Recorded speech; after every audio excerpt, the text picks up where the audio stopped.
அன்பரசி விஸ்வாசியரில் இப்போ ஒரு அருமையான எபிசோட் வந்திருக்குன்னே சொல்லலாம். மிஸ் பண்ணாமல் ஃபுல்லோடையும் கேளுங்க. அதுக்கு நான் எப்படின்னு பிடிச்சிருந்துச்சுன்னா லைக் பண்ண பாருங்கள். ரொம்ப பிடிச்சிருந்துச்சுன்னா நம்ம சேனலுக்கு வந்து சப்ஸ்கிரைப் பண்ணி கண்டினியூஸ் ஆதரவு வந்து தாங்க.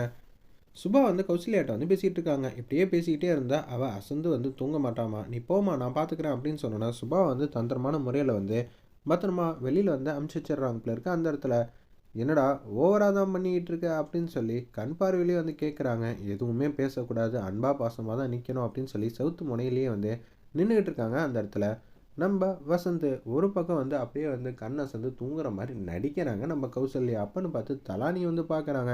ஓஎஸ் இதை வச்சு காரியத்தை வந்து முடிச்சிட வேண்டியதான் அப்படின்னு சொல்லிட்டு கதவை சாத்திட்டு தலானி எடுத்தோன்னே பக்கத்தில் வந்து காய்கறி கட் பண்ணுற பொருள் வந்து மறைச்சி தான் வச்சிட்டு இருக்காங்க நம்ம கௌசல்யா. தலானி கிட்ட வந்தோடனே அப்படியே வந்து கண்ணை மூடிக்கிட்டே அப்படியே கையை வந்து காட்டுறாங்க. தெரியும்டா நீ இப்படியெல்லாம் பண்ணுவேன்னு, அதனால தான் நான் உஷாராக இருக்கேன். என்னடா நான் உன்னை பார்த்து பயந்ததுனால தான் உன்னை காட்டி கொடுக்காம இருந்தேன்னு நினச்சியா? தமாசு தமாசு அப்படின்னு சொல்லி காமெடி பண்ணிகிட்டு இருக்காங்க. அந்த இடத்துல வேறு லெவலில் இருந்துச்சுன்னே சொல்லலாம். உனக்கு நான் அப்படிப்பட்ட விஷயத்த செஞ்சேன்னு வச்சுக்கியேன் செம காமெடியாக தான் இருக்கும். ஏன்னா நீ மாட்டுங்க நிம்மதியாக வந்து உள்ளே போயிடுவேன். எப்படா மனசாட்சியே இல்லாமல் என்ன அங்கே நடு ரோட்டில் வந்து நிற்க வச்ச? இது என்னால் நம்பவே முடியலடா. அப்படி இருக்க சூழ்நிலையில் உன்னை வந்து அப்படியே விட்டுட்டு வருவேனா? உனக்கு தினம் தினம் கௌசல்யா யார் என்ன ஏதுந்தா காட்ட போகிறேன். நான் உன்னை சும்மா விட மாட்டேன்டா. தினம் தினம் வந்து போட்டு பாடா படுத்த போகிறேன். ஏன்டா இருக்கோங்கிற அளவுக்கு நீ வந்து யோசிக்க போகிறடா. என்கிட்ட சிக்கிட்டடா இனிமேட்டு அவ்வளோதான். தினம் தினம் வந்து பயத்தில் தான் இந்த ரூம்குள்ளே வந்து வருவேன். காலையில் பொழுது இருப்பனா இருக்க மாட்டானா நீ நினச்சி அப்படியே சோகத்தின் உச்சத்தில் இருக்க போகிற அப்படின்னு சொன்னோன்னே சிரிக்க ஆரம்பிச்சிட்டாங்க. அந்த இடத்துல நம்ம வசந்து அப்படியா இவ்வளோ பெரிய காமெடி பண்ணுவேன்னு நான் நினச்சி கூட பார்க்கல. என்ன கௌசல்யா எப்போதுமா நீ உஷாராக இருப்ப. 24 மணி நேரத்தில் ஒரு செகண்டு நீ அசந்தனா கூட நான் உன்னை என்ன செய்யணுமோ அதை சிறப்பாக வந்து செஞ்சு உன்னை அனுப்பிச்சி வச்சிருவேன் அப்படின்னு சொன்னோன்னே ஓ அப்படியா நீ இது மாதிரிலாம் கேவலமாக யோசிக்கும் போது நான் யோசிப்பேனா மாட்டேனா சொல்கிறா ஓ முன்னாடி நீ சொல்கிற மாதிரி 24 மணி நேரமும் யோசிச்சிட்டே இருக்க முடியாதுல்ல. நீ சொல்கிறது வாஸ்தவமான பேச்சு தான். உனக்கு யாரோ ஒருத்தர் கான்ஸ்டபிள் வந்து சொல்லியிருப்பாங்களே, என்ன சொன்னாங்க? உன் ஒய்ஃப் அங்கே இருக்காங்கன்னு. எதனால அப்படி சொன்னாங்க? ஆல்ரெடி உன்னை பற்றி இருக்கிற புகார்லாம் தட்டி தூசி கிளப்பி கொடுத்துட்டு தான் வந்திருக்கேன். எனக்கு ஏதாவது ஒரு பிரச்சனைனா அதுக்கு முதல்ல நீங்கள் யாரை விசாரிக்கணும்னா என் ஹஸ்பண்டை தான் விசாரிக்கணும். ஏன்னா அவர் தான் காரணம்னு சொல்லி அந்த இடத்துல எழுதி கொடுத்துட்டு வந்திருக்கேன்டா.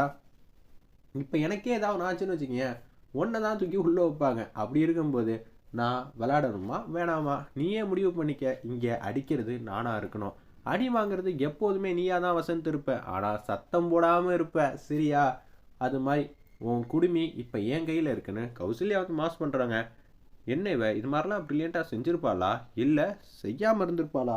இவ பயத்தில் வளர்றாளோ அப்படின்னு சொல்லி யோசிக்கும் போது என்னடா இதெல்லாம் உண்மையாக பொய்யான்னு நினச்சி பார்க்குறியா? இந்தடா என் கையில் இருக்கிற பொருளை எடுத்துக்க, என்னதான் பண்ணு அப்படின்னு சொல்லும்போது அச்சச்சோ இவ இவ்வளோ திம்மரா கெத்தாக பேசுனானா, இவகிட்ட கொஞ்சம் டிஸ்டன்ஸ் மெயின்டைன் பண்ணி தான் இருக்கணும். மரியாதையாக சொல்கிறேன், கிட்ட வந்தேன்னு வச்சுக்கேன் என்ன வேணான்னு செய்வேன்.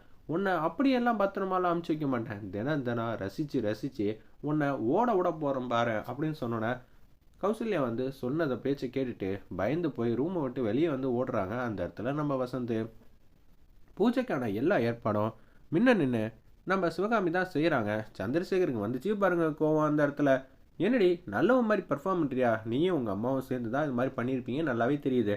உங்கள் அம்மா உனக்காக பண்ணேன்ட்டு இருப்பாங்க, நீயும் திட்டம் போடாமலாம் இருந்திருக்க மாட்டேன். இப்போ நல்லவன் மாதிரி வேஷம் போட்டுக்கிட்டு இருக்கியா? உன்னை பற்றி எனக்கு தெரியாதா அப்படின்னு சொல்லும்போது நீ இந்த பக்கமே வரக்கூடாது. அப்பா அம்மாக்கான பூஜை வந்து நடக்குதுப்பா, கொஞ்சம் அமைதியாக வந்து இருங்க அப்படின்னு சொல்லும்போது அந்த இடத்துல ஐயர் கேட்குற பொருள் எல்லாத்தையும் வந்து எடுத்து கொடுத்துக்கிட்டே இருக்காங்க. நம்ம சிவகாமி பத்மா வந்துடுறாங்க வாங்கங்கிற மாதிரி அந்த இடத்துல வந்து கூப்பிடுறாங்க. நம்ம ஜானகியும் ஒரு பக்கம் சந்திரசேகரும் பூஜை பண்ணலான்னு சொல்லி எடுத்தோன்னே வந்து சாம்பிராணி போய் வந்து காட்டலான்னு இருக்கிறப்ப நீ இது மாதிரி செய்யவே கூடாது அப்படின்னு சொல்லி சந்திரசேகர் வந்து மாதம் வந்து தடுக்கிறாங்க. பத்மா வந்து மனசில் வந்து நினைக்கிறாங்க, அதாவது என்ன நினைக்கிறாங்கன்னு பார்த்தீங்கன்னா நிச்சயம் வந்து சிவகாமி தான் கஸ்தூரி வந்து அனுப்பிச்சி வச்சது, இது எனக்கு நல்லாவே தெரியும். ஆனால் இப்போ நல்லவங்க மாதிரி வேஷம் போட்டுட்ருக்காங்க. இதை நினச்சாதான் என்னால் புரிஞ்சிக்கவே முடியலையே. ஒரு வேளை சந்திரசேகருக்கு வந்து சந்தேகம் வரக்கூடாதுன்னு தான் நடிக்கிறாங்களோ? அச்சச்சோ அப்போனா அன்பரசிக்கு அம்மாலாம் சொன்னாங்களே இதெல்லாம் ட்ராமான்னு நினச்சி தப்பு கணக்கு போட்டுட்ருக்காங்க. அந்த இடத்துல நம்ம பத்மா ஒரு பக்கம் நம்ம சிவகாமி பூஜை பண்ணுறத தடுக்கிறாங்க சந்திரசேகர். அப்பா வேணாம்ப்பா அப்படின்னு நம்ம ஜானகியும் அன்பரசின்னு சொன்னனால அப்படியே அமைதியாக வந்து விட்டுறாங்க. பூஜையெல்லாம் செஞ்சு முடிக்கிறாங்க. எல்லாரும் வந்து சாமி கும்பிட்டுட்டு இருக்காங்க. சிவகாமி ரொம்ப எமோஷனலாக வந்து கும்பிட்டுட்டு இருக்காங்க. அக்கா, என்ன மன்னிச்சிருங்க. இத்தனை நாளாக நீங்கள் இருந்த வரைக்கும் உங்களோட அருமை பெருமைலாம் எனக்கு தெரில. நீங்கள் போனதுக்கப்புறம் தான் என் கண்ணு திறந்துருச்சு. இதுக்கு முழுக்க முழுக்க சங்கர் வச்சு சதி திட்டம் போட்டதெல்லாம் நான் தான். எனக்கு புத்தி இப்போ தான் தெளிஞ்சிருக்கு. ஆனால் என்ன பண்ணுறது? ஆனால் அது கூட வந்து செலிப்ரேட் பண்ணுறதுக்கு நீங்கள் இல்லாமல் போயிட்டீங்களே, எனக்கு வருத்தமாக இருக்குது. சந்திரசேகர் எப்படியும் என்ன மன்னிக்க மாட்டார்.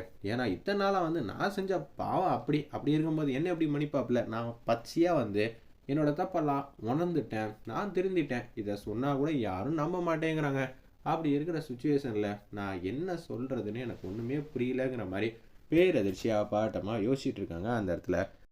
நம்ம சிவகாமி இனிமேட்டு நான் இருக்கக்கூடிய காலம்லாம் அன்பரசிக்கு ஒரு நல்ல அம்மாவாக இருக்கணும் தான் ஆசைப்பட்றேன். அதுக்கு நீங்கள் தான் ஆசீர்வாதம் பண்ணணும். இந்த குடும்பத்தை வந்து ஒத்துமொத்தமும் என் கண்ட்ரோலுக்கு கொண்டு வரணும்னு ஆசைப்படல. என்னோட அன்பால் பாசத்தால் சிவகாமி திருந்திட்டான்னு ஒரு நல்ல மரியாதையான ஒரு மனைவியாக இந்த வீட்டுக்கு இருந்தால் போதுங்கிற மாதிரி தான் யோசிச்சுட்டு இருக்காங்க. அவளை ஏன் பார்த்துட்டுற? பூஜாவை செஞ்சபடியே செய்யட்டும், நீ எதுவும் கேட்காதானே ஜானகியும் நம்ம அன்பரசியும் சொன்னனால நீயே செய்யுங்கிற மாதிரி சொல்லிடுறாங்க. எல்லோரும் வந்து பூஜை கும்பிட்டோன்னே அவங்கவுங்களுக்கு தேவையான எல்லாத்தையும் வந்து மன்னிப்பு கேட்டுட்டு இருக்காங்க அந்த இடத்துல. ஒத்துமொத்த குடும்பமோ எல்லாரும் வயிறார சாப்பிடுங்க, திருப்பியும் யாரும் வரப்போகிறதில்ல, ஆனால் நீங்கள் சாப்பிட்றதுல தான் இருக்குன்னொன்னே எல்லோரும் சாப்பிட்றதுக்காக போகிறப்ப அன்பரசி வந்து மாடிக்கு வந்து போகிறாங்க. அப்பான்னு பார்த்து மாடிக்கு ஏன் போகிறேன்னு சந்திரசேகர் கேட்டோன்னே, அனன்யா வரலையப்பா, அனன்யா அக்காவை நம்ம போய் தானே ஆகணும். சிவகாமி வந்து தடுக்கிறாங்க நம்ம அன்பரசியை. எதுக்கு சிவகாமியை அன்பரசியை தடுக்கிறேன்னு சந்திரசேகர் வந்து கத்துறாங்க. நீங்கள் வேற, எங்கள் அம்மா வந்து போயிட்டு வரேன்னு சொன்னப்போ கூட மூஞ்சியை கூட பார்க்க வரல அந்த இடத்துல அனன்யா. இப்போ அன்பரசி கூப்பிட்டோன்னே வந்து வந்துருவாளா? ஏதாவது அன்பரசியை பிடிச்சி சத்தம் போட்டு பேசுவோம், உங்களுக்கு தெரியாது என்ன? அதுக்குன்னு அப்படியே என் பொண்ணை வந்து விட்ட சொல்லியா? அன்பரசி பார்த்துப்பா, அவன் வந்து கூப்பிடுவா, நீ போய் கூப்பிட்டு வாமான்னொன்னே தனியாக போவாத, நானும் வரேன்னு சொல்லி அந்த இடத்துல வந்து நம்ம சிவகாமியும் நிற்கிறாங்க. அன்பரசி வந்து கதவை தட்டு அப்படின்னு சொன்னோன்னே கதவை வந்து தட்டுறாங்க. அந்த இடத்துல ஃபீல் பண்ணுறாங்க, எங்கள் அம்மா என்னை விட்டு போயிட்டாங்க, எனக்கு கோவமாக வருது, யார் காரணம் தெரிஞ்சு கோவப்பட்டு என்ன பிரயோஜனம்? நிம்மதியாக உங்கள் கூட எல்லாம் சந்தோஷமாக இருக்கணும் தான் என்னோட ஆசை, தயவு செஞ்சு புரிஞ்சுக்கங்கன்னு அன்பரசி வந்து சொல்கிறாங்க. இருப்பினும் வந்து பொருளை தான் உள்ள தூக்கிப்பட்டு டப்புன்னு உடைக்கிற மாதிரி காட்டுறாங்க அந்த இடத்துல. நம்ம அனன்யா அனன்யா கோவப்பட்டு ஆத்திரப்பட்டு இன்னுமே எத்தனை நாளைக்கு தான் ரூம்குள்ளேயே வந்து கிடப்ப? உண்மையை ஏற்றுக்கிட்டு தான் ஆகணும். சாப்பிடவாமா, தயவு செஞ்சு வா, நாங்கள் எல்லாம் வந்து சாப்பிட்றப்ப நீ மட்டும் பட்னியாக கிடந்தா நல்லாவா இருக்கும்? தயவு செஞ்சு புரிஞ்சுக்கங்கிற மாதிரி தான் பேச்ச ஆரம்பிக்கிறாங்க அந்த இடத்துல நம்ம அன்பரசி. இருந்தாலும் அவங்க தான் கேட்கவே மாட்டாங்களே. அனன்யா வந்து பிடிவாதத்தோட உள்ளுக்குள்ளே எல்லா பொருளையும் போட்டு உடைக்கிற மாதிரி காட்டுறாங்க. வெயிட் பண்ணி பார்ப்போம்.